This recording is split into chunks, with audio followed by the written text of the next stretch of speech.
4. So part A, we're solving 3 minus 4 over 9 to the x. 3 minus 4 over 9 to the x minus 4 over 81 to the x.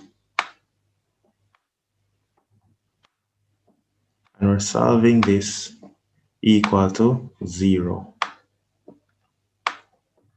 Now the first thing I want to do is I want to rewrite this equation as, rewriting it as 3 minus 4 over 9 to the x minus 4 over, instead of saying 81, I'm going to rewrite this as 9 squared, and 9 squared to the x is just 9 to the 2x. And that's equal to 0. So what I'm going to do is I'm going to multiply this equation by 9 to the 2x. So I'm going to multiply through this equation by 9 to the 2x. By multiplying this equation through by 9 to the 2x, what I'm getting is this becomes 3 times 9 to the 2x. And remember, 9 to the 2x can be written as 9 to the x all square by laws of indices minus, this is going to become 4 times 9 to the x. And then this is just going to become minus 4 is equal to 0. All right. Nice. All right. Now what you can do is you can call that y. All right. You don't have to call it y. You can just factorize it. But let's say you prefer to call it, let y be equal to 9 to the x. You can do that, let y equal to 9 to the x. And so you're getting 3y squared minus 4y minus 4 is equal to 0. Now you can go ahead and factorize it. So you can factorize it now, and what you're getting is, if it is 3y squared minus 4y minus 4 equal to 0, signs are different, the greater number is negative. So we have 3y and y. The bigger one is negative, so this 2 is minus, this is plus, this has to be 2 as well. Let's check it out. This time this is 3y squared. This time this is minus 6y. This time this is plus 2y, which gives us back minus 4y. So we're good. So in this case, we're getting that y is equal to, from right here, y is minus 2 over 3. And if y is minus 2 over 3 here, and here we're getting y is 2. But let's just bear in mind that we know that y is 9 to the x. All right, we know that y is 9 to the x. So really and truly what we're solving is 9 to the x. Let me make some space here. So really and truly what we're solving is 9 to the x is equal to negative 2 over 3. Now you cannot have a number and raise it to a power and get minus 2 over 3. So you can tell them that this is crazy.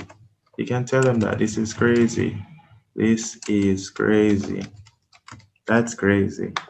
All right, this is crazy. You can't raise a number to a power and get a negative answer.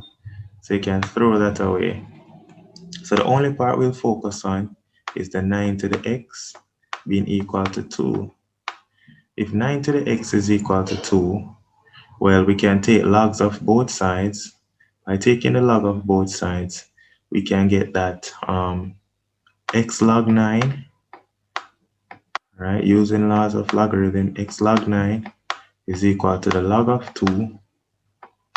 And so we divide both sides by log 9 to write that x is equal to log 2 over log 9.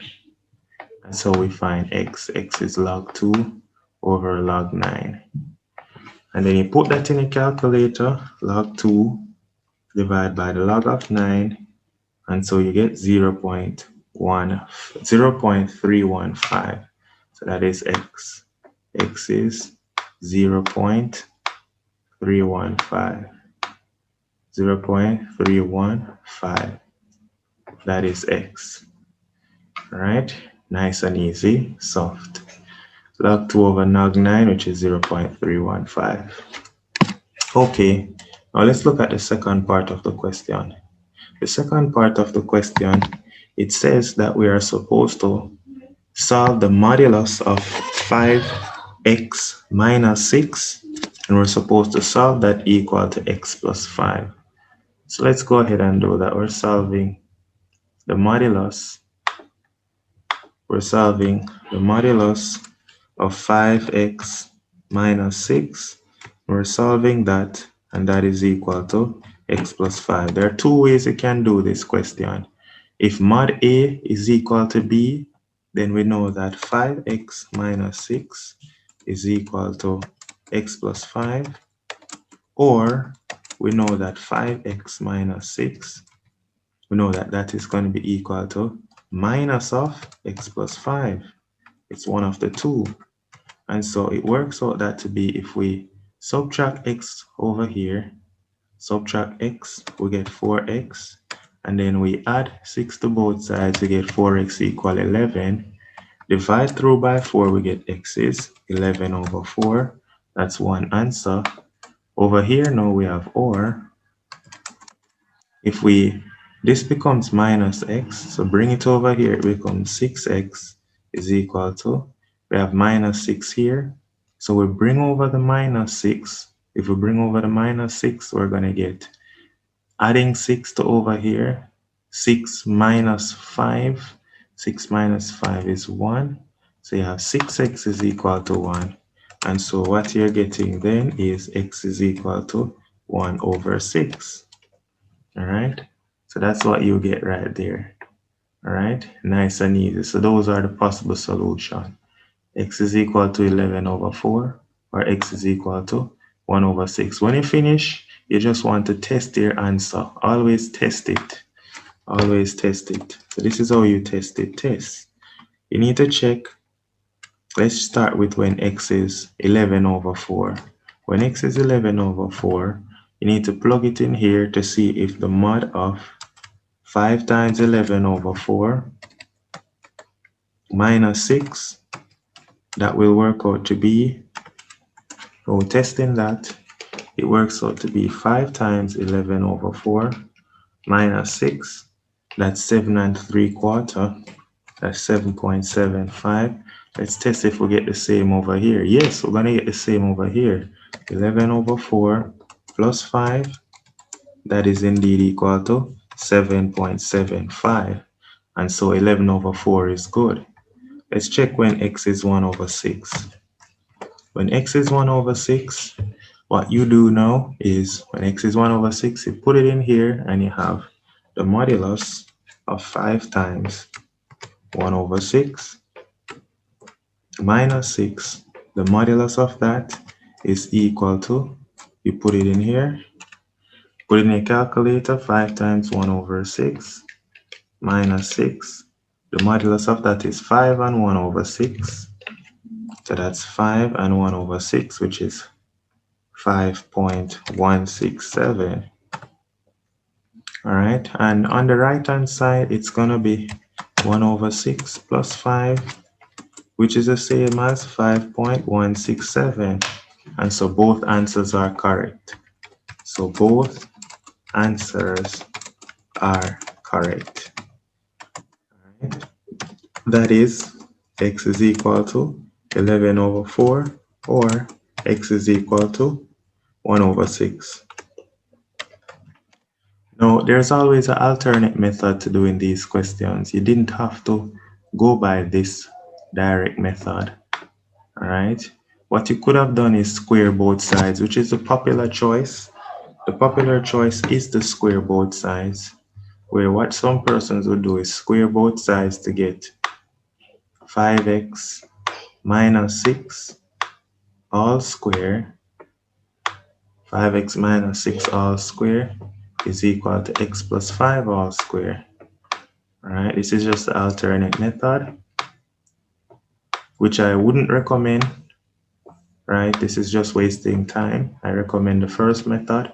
Then you expand the square, first term square, which is 25x squared, minus twice the product of the two. 6 times 5 is 30, so that's minus 60x, plus second term square. Second term square is plus 36. Then you expand the square over here, it is first term square, which is x squared, twice the product of the two, which is 10x, plus second term square, which is 5 squared, which is 25. Nice and easy. After you do that now, you bring over your x squared over here, so you get 24x squared, 24x squared. Bring over the 10x over here to get minus 70x. Then you bring over the 25 over here to get plus 11. That's equal to 0. I expand this, right? 25x squared minus 60x plus 36. Yes, this is expanded correctly.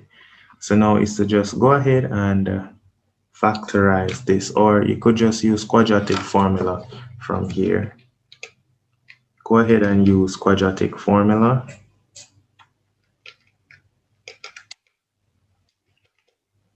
All right, you could just use quadratic formula from here, and you could get that x is going to be equal to 70 plus or minus the square root of b squared minus 4ac. When I work that out, that will be 70 plus or minus 62 over 2a. 2 times 24 is 48. As you can see, the two answers you're getting are 70 plus 62 divided by 48. You're getting the 11 over 4. So in this case, you're getting x is 11 over 4. Or you're getting x is 1 over 6.